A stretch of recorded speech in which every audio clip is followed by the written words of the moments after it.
Hello YouTube, Joey here from TeamBurningInfinitey, bringing you guys another video, and as you guys can tell from the title, I'm bringing you guys a very long-awaited, long-due episode of How to Raise the Flag. This is the 4th episode, and this episode is pretty much going to go over deck building basics again. The original video for this that I made in 2014, about 2 years ago, is very popular. It's one of our most popular videos, and it has a lot of support behind it, so I really appreciate that. So I'm going to do a more updated version now that I have 2 years of experience on my back in this game, and let's hopefully it goes better. So deck building in this game is very versatile compared to other Bushiroad games, and just in general it is a very versatile thing. There are very few decks that have a super solid template that you need. The closest example I can think of is this Modai's, where you run all his Modai monsters and the staple magic cards like Magical Goodbye, Nice One, and whatnot. But even then, there are a bunch of decks that you can throw in and all that. And honestly, I'm just going to use my deck as an example, even though it's a very iffy example. I'm going to be using my Star Dragon World deck. Everyone knows I love Star Dragon World, so time to use my deck for an example. So 2 things I have to say first. First, you have to know what playstyle you want before you build a deck, and second of all, you have to make sure your deck is aimed for consistency and meeting its goals, because consistency allows you to get the cards you need when you need them, and meeting your goals, that should be self-explanatory. Each one meet your goals in the end. So yeah, there are quite a few types of decks you can play. You can play an offensive deck, you can play a tempo deck, you can play a control deck, you can play a defensive deck, you can play a wall deck, which is basically defensive but a bit more narrowed down. So I'm just gonna show you I'm going to use my control deck as an example, and usually you want to build it around offense, defense, or a balance of cards. So a balance would sort of be like a tempo deck, where you switch between offense and defense on the fly during each of your turns. An offensive deck is pretty much offense, offense, offense, put pressure on them before they can put pressure on you, and a defense deck is pretty much win through burning their resources, if I were to simplify it all. So an offense deck would be like Call Monster to right, Call Monster to left, have a weapon equipped, maybe Call Monster in your center that removes itself through an effect, one way or another, like Boomerang Dragon, where it goes back to your hand at the end of attack or something, and gets as many attacks in as you can. A really good example of an offensive deck that's really solid is Dungeon World, because they have their 2 lances, so it's 2 attacks, monster on the left, monster on the right, which is 4 attacks, and if you like Tetsuya, it's still 4 attacks, but it's a lot more pressurizing. So yeah. And if you want to be really crazy about it, you can play Tetsuya, Masaya Tsuku, and something else, and then get 5 attacks, but that's aside from the topic. I'm going to show you basically how you build a deck, in my opinion. So first of all, you're going to have your flag. That basically tells you what world you're going to be playing. So I play Star Dragon World, so I have Star Dragon World flag. Then we have your buddy. Your buddy is usually something you're going to want to call a lot. You're going to be able to call it pretty much any time. It's going to be pretty cheap, and you're just going to try to meet its requirements. So my buddy is a card that I almost have on my field all the time. So I make sure I max out the copies of it, because I want to be able to play it, and I make sure I meet the conditions, as in this case it could only be called to the left, so I usually leave my left space open if I don't have the card. So that's my take on that. And then with the addition of Omni Lords, deck building has gotten very interesting, because a lot of people used to argue 1-ofs are really bad, and then Omni Lords came out, and everyone's realizing 1-ofs are a lot better than they thought. So usually with Omni Lords, you're going to run the ones that synergize the most with your deck. There are a lot of different Omni Lords, you have Makuro, Dawn, Tenbu, you have all the inverse Omni Lords, you have Drum's probably one of the most versatile ones. Honestly, I think the most versatile Omni Lords are Count Dawn, Inverse 5th Omni Dragon Lord Craze Tenbu, 3rd Omni Waterlord Miseria, Inverse 3rd Omni Waterlord Dark Miseria, 4th Omni Fire Lord Burn Nova. That's about it, I think. Oh, and 5th Omni Dragon Lord Drum. And 5th Omni Dragon Lord Tenbu. Those are the most versatile Omni Lords I could think of. And then you have some other ones, but... Oh, and Void Omni... Void Omni... I don't know. It's Void Omni Wicked Lord Never Evolves or something. Let me just get the card and show you guys. So here's a copy of the card I was talking about. Yeah, Void Omni Wicked Lord Negro Balls. So like this. Oh yeah. 10 boos, like 5th Omni Dragon Lord, 10 boo SD, and Inverse 5th Omni Dragon Lord Craze 10 boo. These are things I'm talking about. You want to pick ones that synergize well with your deck. Like with Star Dragon World, you play a lot of Neo Dragon based cards. You're not going to play a size 2 that's going to be your main monster on the field, and it's not Neo Dragon most of the time, because that's just going to hurt your deck's combo plays. It's going to slow you down. It's going to do a lot of things. So that's that. Other than that, I usually try to stick of 2 to 4 copies of 99% of the cards in my deck. Star Dragon World's a weird exception because of the way it's built, but I'll go over that later. Usually for like your standard deck, I'm also going to take this out for that purpose. If you notice, like, I run a lot of 4 ofs, and we run some 2 ofs, 3 of, 4 of, 3 of, 4 of, 4 of. Like, you don't really see any 1 ofs. Because the reason, as I said before, is consistency. And for those of you who don't know, consistency is basically getting how often you're going to see your cards in combos. So when you want to run a deck with as much consistency as you can, you want to make it so you can see the cards you need as much as you can, the combos you need as much as you can. So with a deck like this, I build the deck around my main size 2. I pick my one monster I want to build it around, because that's usually what Star Dragon World does. If you're playing something like Dragon World, I recommend you just go like some kind of theme, like Sun Dragons or Drums, 5th Omnis, because that's how that world works better. Each world works better with like a certain deck build design, but in general, you're going to want like some kind of basic start off, like me at size 2 Neo Dragons with very flexible abilities that allow me to exercise control. So that's what I build my deck around. You're usually going to want like a good number of size 1s and 0s, but not too many. Also, when you're playing something like a triple formation deck, you're not really going to drop a 0, because you'll want is the best stats you can get with the best abilities. You'll run like a size 2, a size 1. As I said, maybe a size 0 that moves itself through some effect, and then you're going to have your items. But in something like a control deck or a defensive deck, you might have like a size 3 and 2 zeros, or a size 2, a 1 and 2 zeros.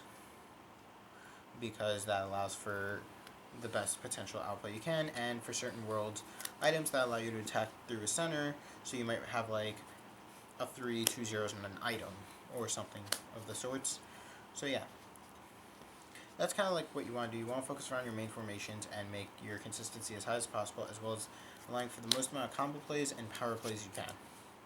So, for example, like my deck, I'm a pretty control based deck, so I run my Omni Lord size 0, 1 tech card size 0.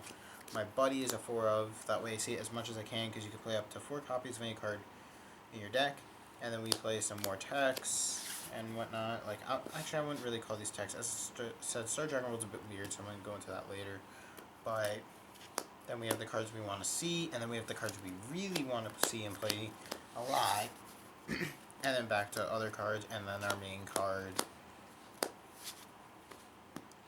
And then back to other texts and cards we want to see, and you see the point. Pretty much there's like no spell I'd ever play as a 1 of unless I had to, and I don't really play 1 of spells in the first place unless there's a really good reason for it.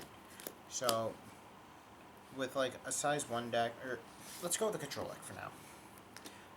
Star Dragon World's going to be really awkward because this can be built in a ton of ways. So I'm just going to go over my way, which is basing it around your main size 2 of the deck. And for this, we're going to go over the Genesect Big Bang, and I'm actually going to go over the card. So basically, the Genesect Big Bang is a size 2 monster that has a call cost of pay 1 gauge and put 1 card from your drop zone to this card's soul. It has 2 abilities. The first one is Soul Guard, and the second one is put a Dragon Arms from the soul into the drop zone, and if you do, destroy a card in the field. So my plan with this deck is basically destroying cards every single turn using Big Bang's effect. Whether it's keeping the same Big Bang alive for multiple turns and just stopping out with new Dragon Arms to get benefit, or it's playing Big Bang repeatedly almost every turn to get the Dragon Arms from the drop zone into the soul through several ways to ensure I can pop multiple cards and gain large advantage over people. So I play a bunch of cards to support Big Bang. Like, in order to ensure I could call it out consistently regardless of my gauge, I play my Buddy, which allows me to reduce the call cost of a Neo Dragon by 1 gauge. So that basically essentially makes him free. We play cards that give you a gauge and a draw when you have a soul, which you're always going to have when you play this card unless your opponent somehow removes that soul. We are going to play Dragon Arms in Star Dragon World because Dragon Arms give Neo Dragons effects when they're in the soul. So that's all our Dragon Arms. We play revival cards to get our main monster back. We have our backup monster. More revival cards. Protection. Basically anything if you're come back. Protection. Consistency boosters. Like, this is all consistency boosters. These are benefits. Omni Lord. Consistency boosters. Protection will be over here. Basically, power plays or sort of like, I kind of want to say like power plays for this and power plays. So we have 4 revival cards. We have our backup, which allows our deck to function even if we don't get our main card out. We have our power plays, recovery, a lot of protection, as you guys can tell. Cards for benefits, consistency boosters. And if you guys look at my consistency boosters, I run a crazy amount of them. The reason I do this is because I care a lot for consistency. I run a 51 card deck and I am running 10, 12, 14. Over 20% of my deck is made to boost the consistency. So that shows how much I want to like get my plays out constantly, and people wonder why I can get almost all my plays anytime I need them, because over 20% of my deck is built to give me what I want. So yeah, that's why. Then also when you build your deck, you're also going to want to take into account your playstyle. So if you're a very aggressive player and you're playing something like a control deck for some reason, you might throw in something to make it a slightly more aggressive deck. Like, for me, I like controlling the board by destroying all their resources, so I play a card that basically benefits me for attacking and destroying monsters. But if you're someone like my friend Devlon, my friend and teammate Devlon, who likes going for face a lot, and you're playing a control deck for whatever reason, you might play something like... It's a really good example. I know.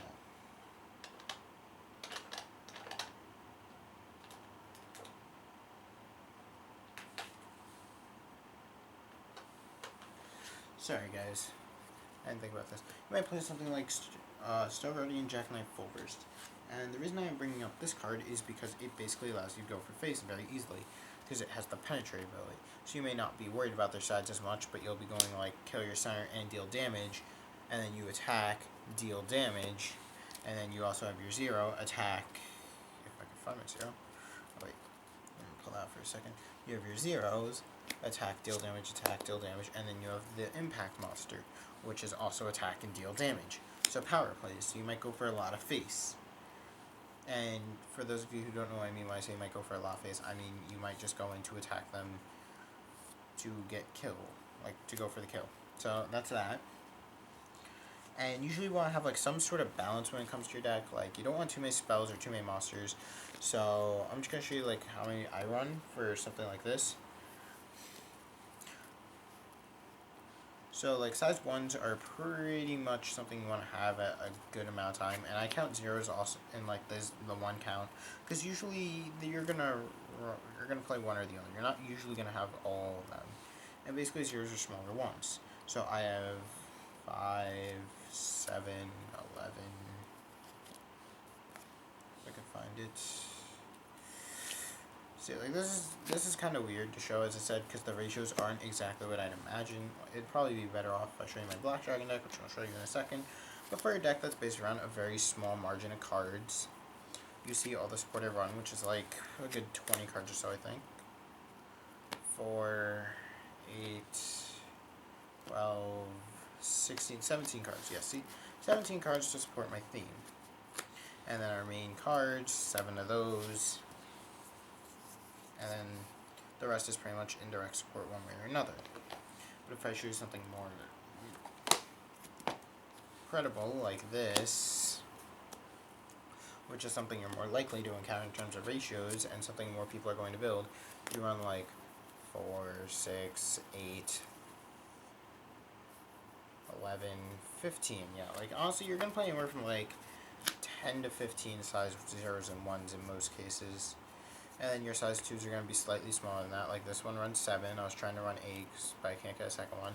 So usually you're going to play like 8 to 10 of those. And then size 3s, if you're playing some form of a more aggressive deck, you're probably playing something like 0 to 4. And then when it comes to spells, it's pretty much the same throughout any deck. You're probably going anywhere from like 15 to 25. So let's count this: 2, 4, 6, 8, and 12, 15, 19. So 19 spells here. Now let's compare that with my other deck, which has really awkward ratios. 2, 6, 10, 12, 14, 16, 20. 20 spells, yeah, see? 15 to 25, depending on the deck. Like Magic World would be, is a spell-based deck, so it might be closer to 25, maybe 26, 27. But also, when it comes to items, if you're playing a very item-reliant deck, you're going to play anywhere from 4 to 8 items, unless you're Danger World, because Danger World is literally, if I don't have an item, I die, so you go more like 10. So I'll say 4 to 10, or 6 to 10. And if you're playing a less item-reliant build, you're going to be playing anywhere from 0 to 4. Of course, this depends on the deck. There are decks that don't play any items, but there are plenty of decks that do play very few items just because they can benefit from the item, but they don't rely on it. So that pretty much covers that. Now I want to go over impacts, because impacts are a very like on and off thing, especially the new mechanic Impact Monster. So the reason Impact Monster is a very like iffy yes no type of play is because Impact Monsters always have some kind of requirements to play, and usually it involves doing something with other monsters on your board. But they give you some very beneficial uses. So Impact Monsters I could see being run from anywhere from 0 to 8 depending on the deck, and regular impacts anywhere from like 0 to 4 in your average deck. Because impacts like Gargantuan Punisher are usually endgamers, and some people max them out because they want to do it extremely fast, or some people will lower it at a lower end just to have it, and if they don't have it, they're going to try and run through their normal means. So, yeah. And then we have items, as I said. Like, both my decks aren't really item-based, so except I only have 2 here. That has the other 2. But if I go in, like, my other Star Dragon deck I'm making, I'm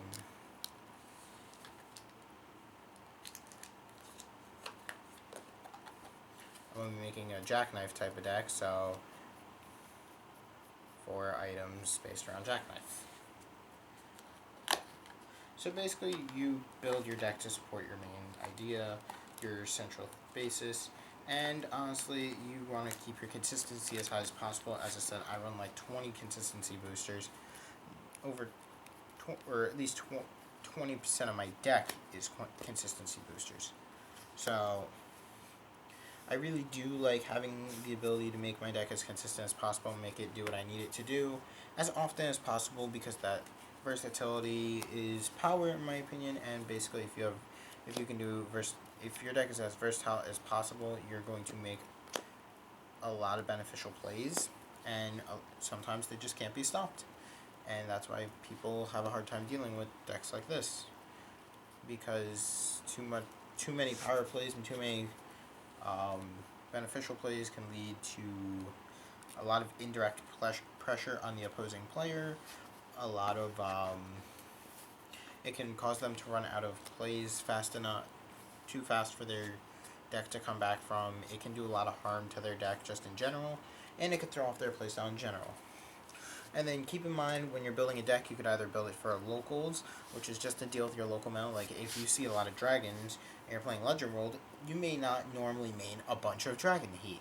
But if you're seeing, like, all dragons at your locals, you might say, let me run Balmung, let me run Beowulf, let me run Siegfried, all cards that counter dragons very easily. And that can help you win locals a bunch. But if you're going to something like a championship qualifier, you may not expect to see 100% dragons. So you might take out the Beowulfs, you might take out the Vanquishers, you might take out the Balmungs, whatever it is you're taking out and putting in. You're going to want a more generic approach to deal with just generic decks. You might keep like Attack Beowulf in or something, deal with all dragon decks still. Or maybe like Balmung, but you're not going to basically build anti-dragon the deck. And that's the beauty of the sideboard in this game. This game is not a best-of-1 format, so there's a thing called the sideboard. Usually you build your sideboard to deal with the matches you have the hardest time against, and then you use your main deck to just benefit off what your deck usually does, and usually it'll just generically do well against its good matchups because they're good matchups. So like me, I have a bad matchups against wall decks and size 3 decks, so as you see, I have size 3 nullifiers to deal with them. Any extreme rush decks, I want to make sure I can win against, so I run more anti-rush hate. Soul Guard decks, size 3 decks, all this stuff. Soul hate everywhere, is all I'm going to say, because I do not like soul. So that is why I do that. And that pretty much is it. The sideboard is 0 to 10 cards. I recommend you always max out your sideboard. If you don't know what to throw in, probably throw in something that you can, like an extra of, like, let's say me. I play, like, let's say I only had 9 cards. And I was like, okay, I don't know what I really want to throw in. I really like my sideboard as is. I was probably just throwing something else like this, aka the extra card I can put in to max it out or make it more consistent, just because consistency. I've already gone over this. You want to have as much consistency as possible while maintaining power. If you have an entire draw deck in Magic World, henceforth the reason I didn't think Wizards were as powerful as they could have been is because they had a billion consistency boosters. They just didn't have power plays. You need a balance between power plays and consistency. You need to be able to draw into your power plays consistently, and you need to make sure your power plays can actually win you games and not just give you a slight advantage. Because if your power plays only give you a slight advantage, then you're only going to be getting so many benefits out of them, and they're going to die out very quickly. If you guys have any other questions on deck building in general, like what kind of decks you should build for your playstyle or anything, please feel free to leave them in the comments down below. If you guys found this video helpful, please leave a like. If you guys think I did a better video on the old one, then please let me know in the comment section down below. As I said, I really want to like try and figure out how to make this video as good as possible. I might even do like a modified version in the future, just because this is such a touchy topic to go over, and it's really hard to explain everything properly. So hopefully you guys enjoyed the video. Don't forget to like, comment, and subscribe. Check out our other videos for more Buddyfight content, and expect a bunch of great stuff in the future. Also, since it's Easter, happy Easter if you celebrate it. Thank you for watching. Joey from TeamBurningInfinitey, signing out.